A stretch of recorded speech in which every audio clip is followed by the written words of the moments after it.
Welcome to the Museum of Orphaned Concepts, a guided tour of ideas that irrational games discarded or reworked heavily during the making of the original Bioshock. Hanging sea life. Not as much as a cut concept as an Easter egg for observant museum visitors, these sea creatures can be seen swimming past the player's view during the bathysphere ride down to Rapture in Bioshock's opening sequence. Slow Profum, Irrational's internal name for this prototype Big Daddy variant, who mauled players with an enormous hook and fired iron bearings from a barrel, stood for slow projectile, f***ed up melee. He survived long enough to become a fully functional AI, but the team eventually cut him to focus on polishing the other Big Daddy types. This model later appeared in Bioshock 2 as the Rumbler, throwing miniature turrets instead of cannonballs.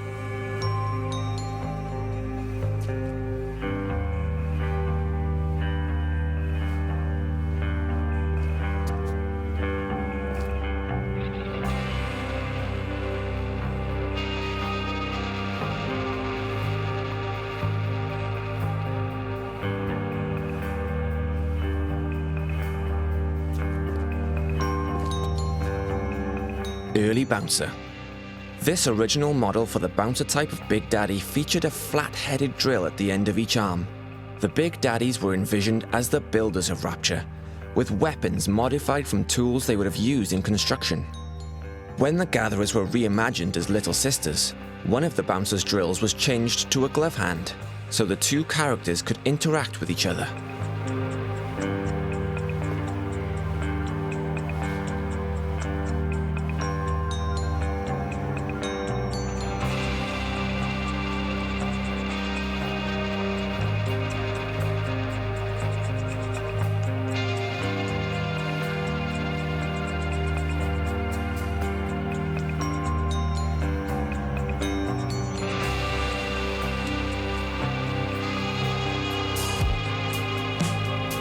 Protector concept art.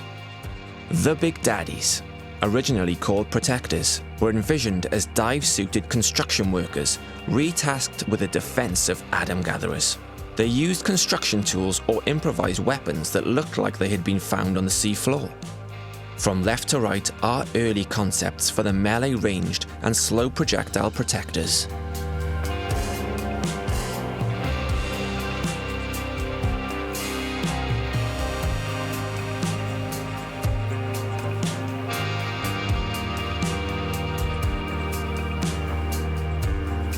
Grenadier Splicer. This grey elephantine splicer was an early Grenadier, from the same period of development as Stitchy and Hooker.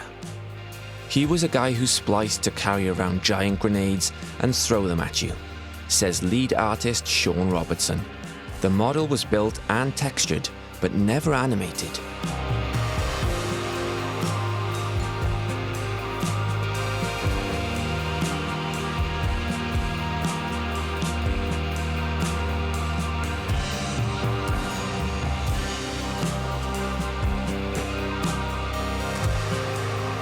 Early environmental study.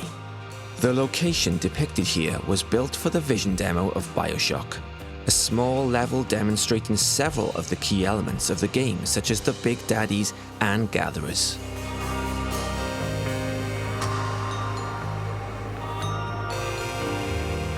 Neptune's Bounty concept art.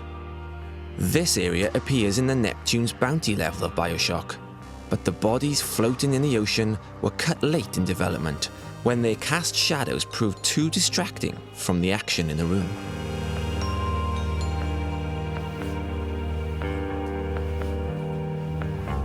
Hooker. Created around the same time as Stitchy and the Grenadier, this splicer was dubbed the Hooker because of her weapon of choice. This concept evolved into the Spider Splicer when it was decided that spider models could fill any behavior role, and the Hooker model later became the Baby Jane Splicer.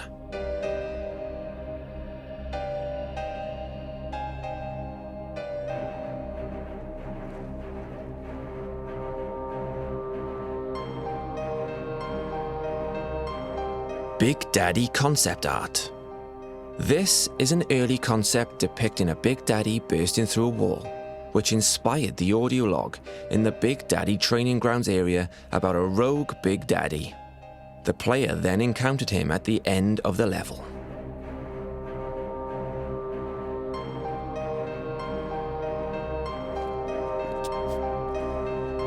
Sub-Bay concept art. This is a concept sketch depicting what would later become Submarine Bay, an area which housed an important scene for Atlas.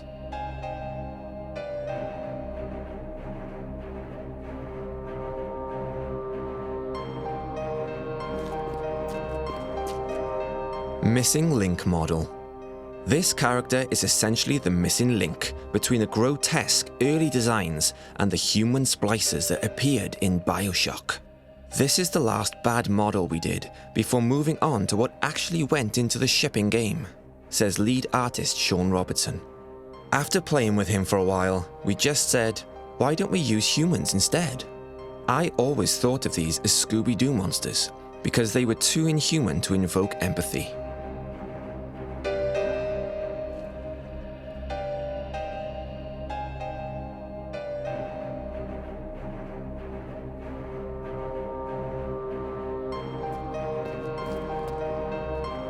Early Big Daddy concept art.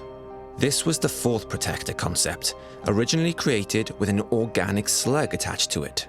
A model was started but never completed as the team narrowed their focus to 3 and finally just 2 Big Daddy types. I still like this as a Protector, says artist Rob Waters.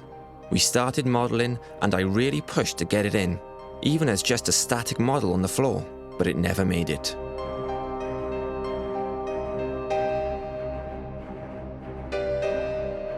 Yamhand model.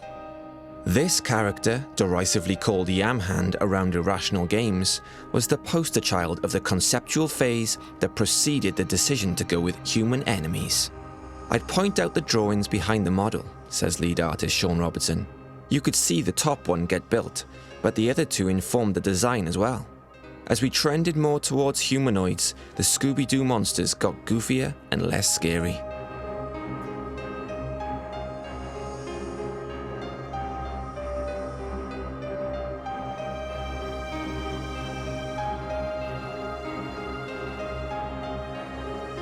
Iconic Rapture concepts. This was the first image that really captured all the visual elements that made Bioshock Bioshock. A large view of the ocean, the aquatic lighting scene, and the elegant Art Deco design elements. Without this image, Bioshock would have been a radically different beast.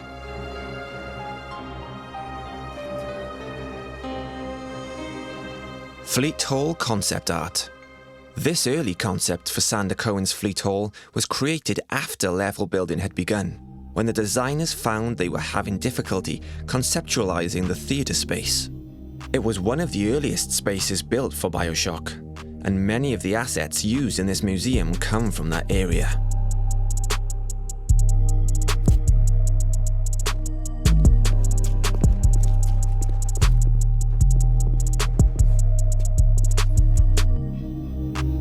Early Splicer concept art.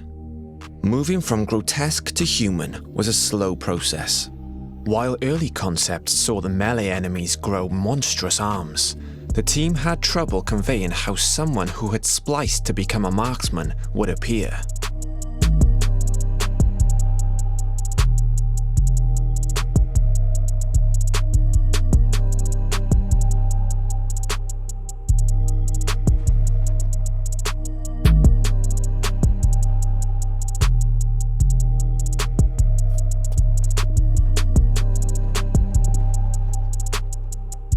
Pre-Yamhand.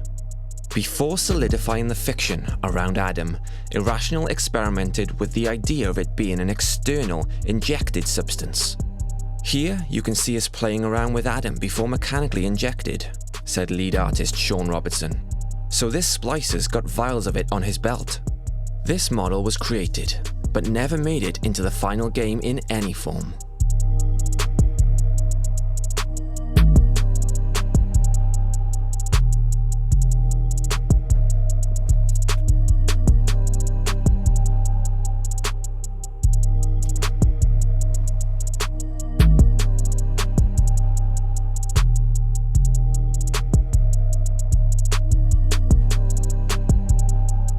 early splicer concept art. These are some of the first concept sketches to show Bioshock's enemies moving in a more human-like direction. Artists coupled that approach with the idea that Adam deformed the body in a way that related to its intended function. For instance, a giant grotesque arm on a melee enemy.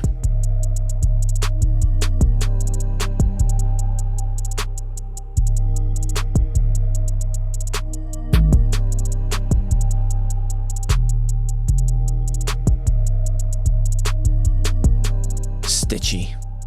The first splicer that Irrational created for Bioshock, Stitchy was used in many early concept demos and was fully functional in-game, with kinematics, hit reactions, and voiceover.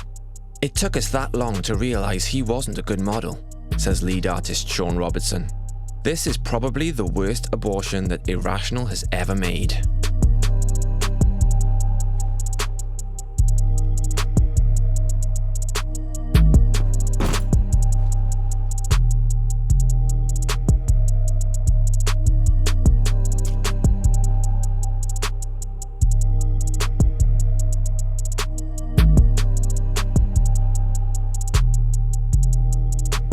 The Gatherer. It may be hard to imagine that this creature, whose job it was to reclaim Adam from corpses around Rapture, was the earliest iteration of the idea behind the Little Sister. Since the Gatherer generated absolutely no sympathy from players, the team experimented with concepts for featuring a number of animals, including the infamous dog in a wheelchair, and later a grotesque miniature humanoid. Finally, a concept sketch of a deformed child inspired the Eureka moment, responsible for the Little Sisters.